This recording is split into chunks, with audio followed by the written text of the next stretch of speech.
Guys, so magkakabit tayo nitong charger ng cellphone sa ating motor. So bago natin ikabit, testing muna natin. So bago natin isalpak to, kailangan testingin muna natin kung gumagana. Kasi kung isasalpak na agad natin, bubutasan natin yung motor, hindi natin na testing kung gumagana to o hindi. So testing muna natin kung gumagana, guys. Ito yung itsura nung ating ikakabit na charger.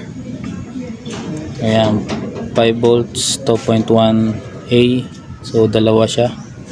So dito makikita nyo yung parang voltage nya.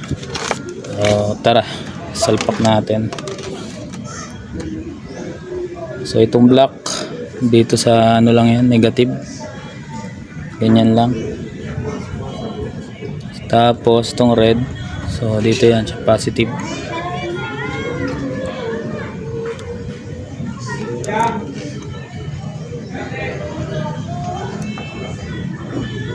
Ayan.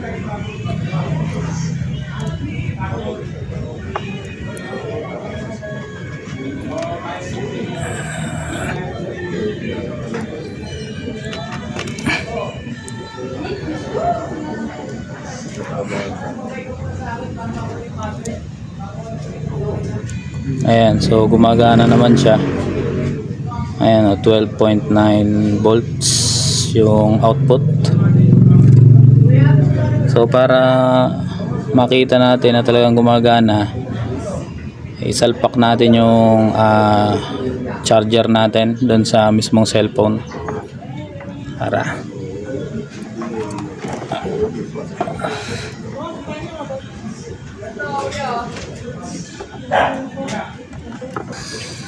ayan, so nandito yung ating cellphone tsaka yung ating cord.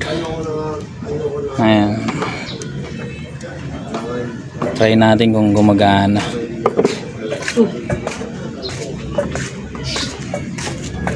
So ayan, so sa tingin ko gagana naman to, or hindi natin sure, kaya testingin natin.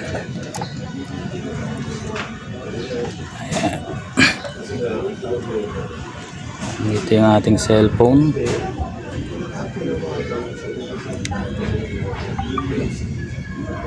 Ayan, no, bali 96% pa naman to, pero makikita nyo na gumagana naman siya. Ayan, no, bali charging naman siya. So goods to. So ikakabit na natin siya. Tanggalin na muna natin lahat, tapos ikabit natin. And so sabi fast charger daw to, pero di ko pa natatry. Pero sana fast charger nga.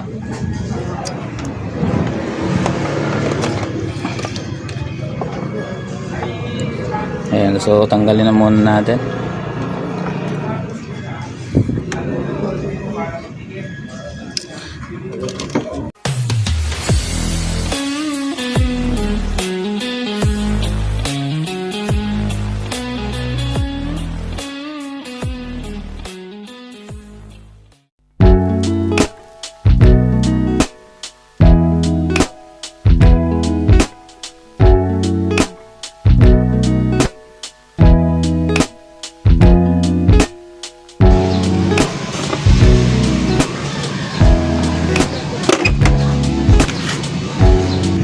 Ayun, so pag natanggal na natin to dito, susunod natin tong cover na to. Ayan, so bago natin matanggal to, may tornilyo to dito sa ilalim. Ayan, o. Ayan yung tornilyo nya.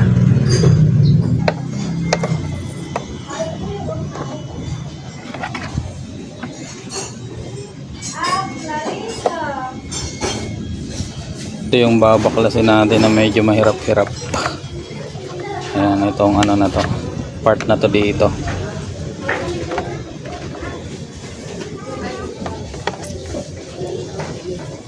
So gumamit ako ng ano, kahit anong ATM card, pwede yan.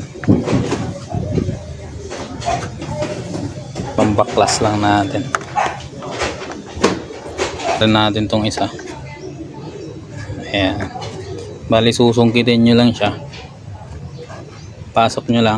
And then, ayan. Matatanggal na siya.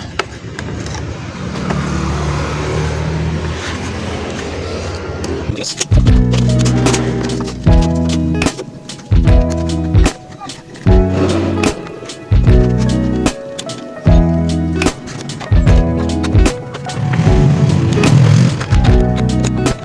Mabasag to, so ingatan nyo lang talaga yung pagtanggal na ito. Ayan, itong part na to, so ito yung mahirap tanggalin, itong dulo na to, tapos itong parang may lock. So ayan, so pag natanggal nyo na naman to is mabilis na naman yan matanggal, itong itim na to.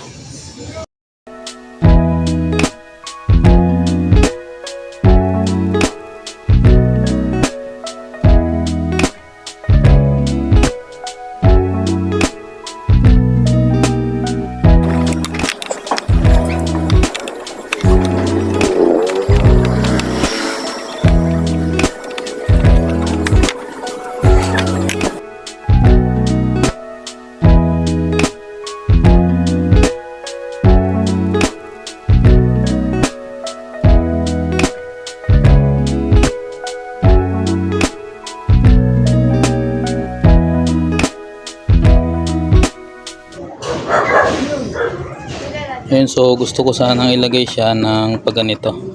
Ayan. So hindi ko siya ilalagay ng pagganyan kasi yung dito hindi siya pantay.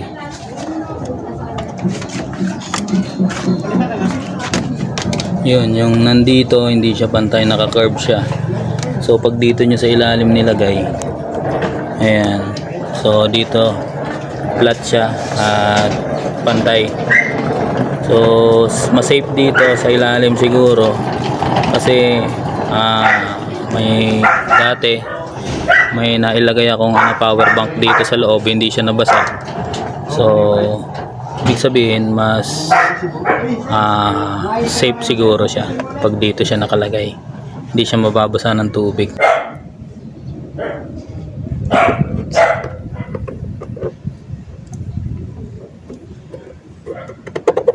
At puti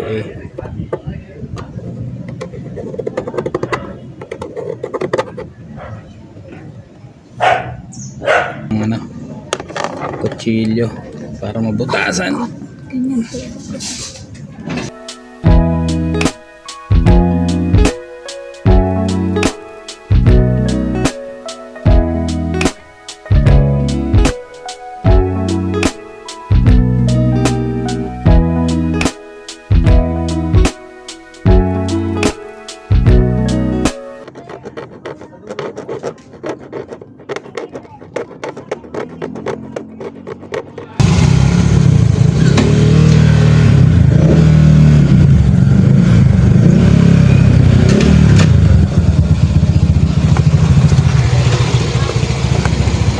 Ang ginawa ko is nakatagilid yung ayan, para itong na to ay hindi lumaylay-laylay dito siya naka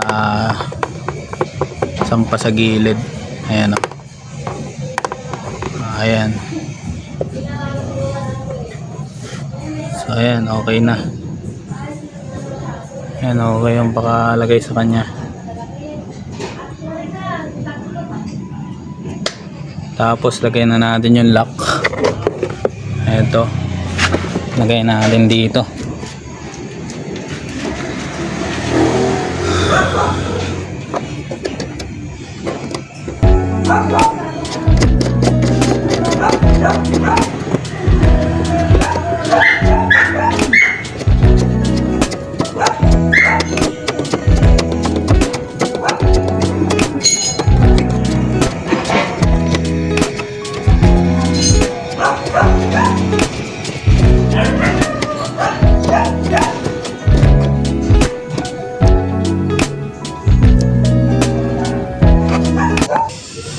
So dapat yung bilhin nyo yung may fuse.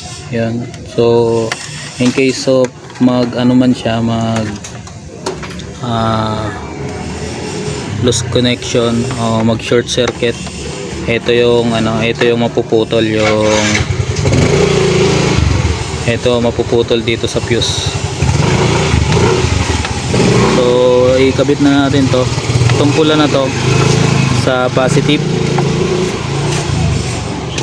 Dito siya sa positive. So may nakalagay naman dito na tanda kung positive o negative. So itong pula na to ay sa positive natin ilagay. Ayan.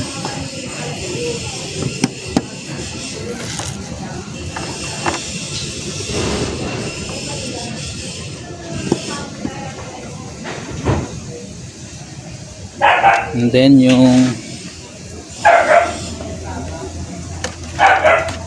yung block, itong itim, sa negative natin ilagay.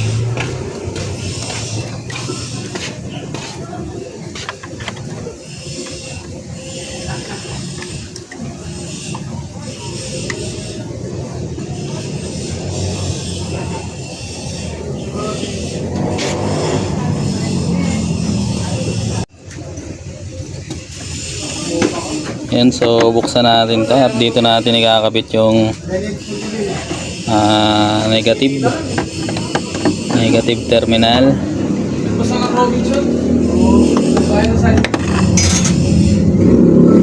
Iputulan lang natin to.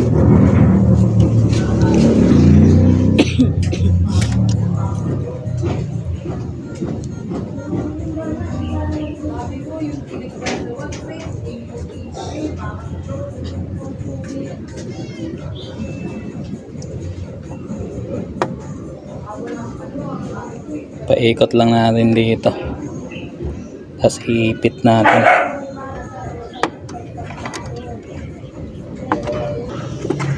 Tinali ko yung fuse dito para hindi gumalaw ng gumalaw. So hindi maapektuhan yung ating wire ng galaw. So ayan, nakatali siya itong fuse na to dito. Ayan, no? So putulin lang natin to. Putulin natin tong ano na to. Tapos kabit natin dito.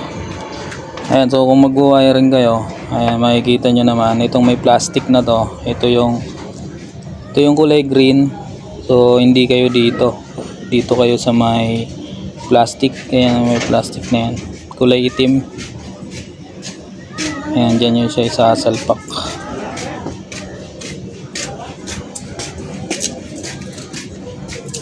Ayan, so putulin natin to. Ano ang pera niya? 4K, taking binibili ko luto. Mga sawa kaya, yung yan. Wala, naiyak lang.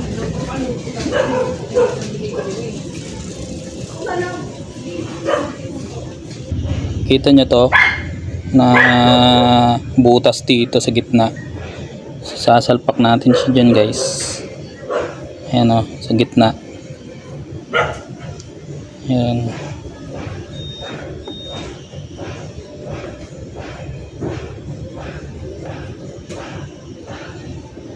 Ayan, o. Tapos yung dulo na to ano natin, ibabalik ko lang natin ganyan. Ayan, o. Di ba?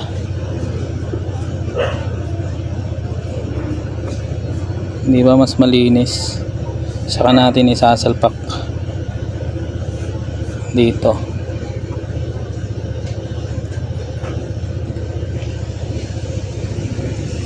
Okay, so tandaan nyo ito na kulay itim at pula. Ayan, so saka natin isasalpak. Napakaitim na kasi na itong ano. Hindi na halos punong-puno na siya ng alikabok.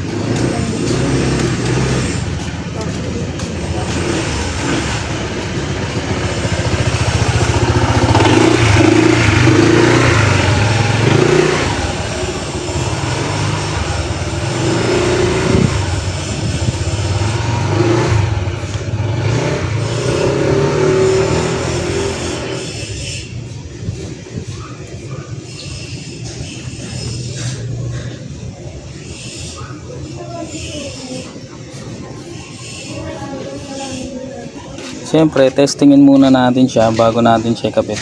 Ibalik yung mga flarings.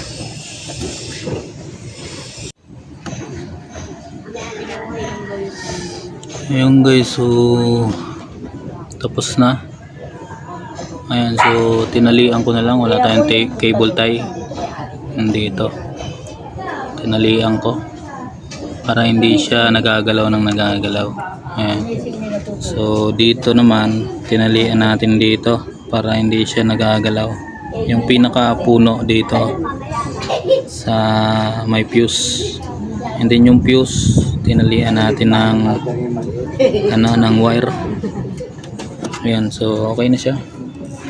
Ayan.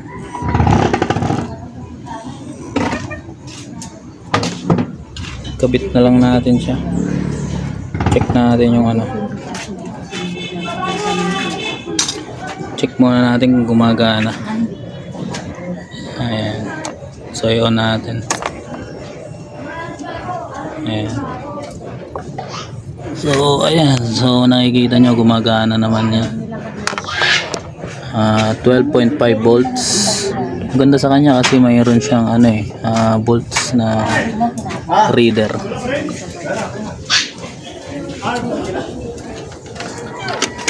Kapit ka na, pre? Ha? Kapit ka na. Ganun talaga?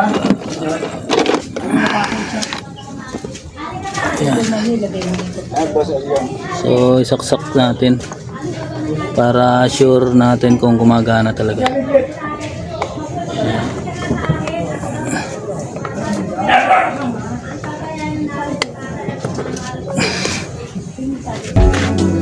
Papunta dito.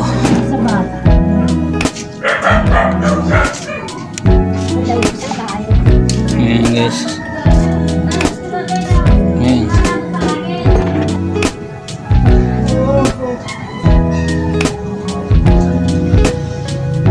Ayan guys, so okay na to. Ayan o. Goods na to.